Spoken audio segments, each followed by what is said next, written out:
நாம் உலகத்தில் பார்க்கிற, தொடுகிற, கேட்கிற, அனுபவிக்கிற அத்தனையும் அல்லாஹ்வுடைய மக்லூக்கள்.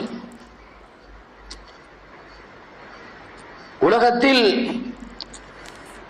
அல்லாஹு தஆலாவுடைய மக்லூக் இல்லை என்று சொல்வதற்கு ஒன்று இருக்கிறதாக இருந்தால் அதுதான் குர்ஆன். குர்ஆனுடைய தாள் அல்ல, எழுத்தல்ல. குர்ஆனை நாம் ஓதுகிறோம். அந்த குர்ஆன் என்பது அல்லாஹ்வுடைய கலாம், அவன் பேசிய வார்த்தைகள். அல்லாஹு தஆலா தன்னுடைய ذاتுடன் சம்பந்தப்பட்ட ஒன்றை நமக்கு கொடுத்திருக்கிறான் என்றால் அது அவனுடைய குர்ஆனுடைய வார்த்தைகள் மட்டும்தான். ஒரு முஃமினுக்கு அல்லாஹ்வுடன் இருக்கக்கூடிய அந்த அன்பை, அந்த அன்புக்கு அடையாளம் குர்ஆனுடைய நேசம். அல்லாஹ்வை யார் நேசம் வைக்கிறார்களோ அவர்கள் குர்ஆனை நேசிக்கக்கூடியவர்களாக இருப்பார்கள். காரணம், அது தன்னுடைய மஹ்பூபுடைய கலாம், அவனுடைய வார்த்தைகள்.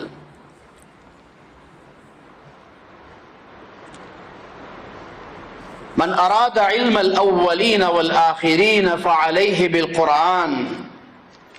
ஆரம்ப காலத்திலே வாழ்ந்த மக்கள், அறிவாளிகள், பிற்காலங்களில் வர இருப்பவர்கள், அத்தனை பேர்களுடைய அறிவையும் அடைய வேண்டும் என்று யாராவது விரும்பினால் அவர்களுக்கு இருக்கிற ஒரே வழி குர்ஆனை படிப்பது, குர்ஆனை ஓதுவது, குர்ஆனை கற்றுக்கொள்வதுதான்.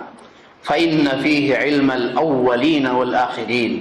குர்ஆனுக்குள் ஆரம்பமானவர்கள், கடைசி காலத்தில் வரைக்கும் வரக்கூடியவர்கள், அத்தனை பேர்களுடைய அறிவும் உள்ளடங்கி இருக்கிறது. மன் அராத துன்யா ஃபஅலைஹி பில் குர்ஆன் வமன் அராத அல் ஆகிரஹ் ஃபஅலைஹி பில் குர்ஆன். உங்களுக்கு உலகம் வேண்டும் என்று நீங்கள் விரும்பினால், உலகத்தில் செழிப்பான வாழ்க்கை கிடைக்க வேண்டும், உலகத்தில் சந்தோஷமான வாழ்க்கை கிடைக்க வேண்டும், பலமுள்ள வாழ்க்கை கிடைக்க வேண்டும், ஆரோக்கியம் இருக்க வேண்டும் என்றெல்லாம் விரும்பினால் அதற்கும் உரிய வழி குர்ஆன் தான். வமன் அராதல் ஆகிரஹ், ஆகிரத்தில் உயர்ந்த வாழ்க்கை, உயர்ந்த அந்தஸ்து, சுவர்க்கம், பெரும் வரவேற்பு கிடைக்க வேண்டும் என்று விரும்பினால் அதற்கு சிறந்த வழி குர்ஆன். வமன் அராதஹுமா மஅன் ஃபஅலைஹி பில் குர்ஆன். துனியாவும் வேண்டும், ஆகிரத்தும் வேண்டும் என்று யார் விரும்புகிறார்களோ அவர்களுக்கும் இருக்கிற வழி குர்ஆன்.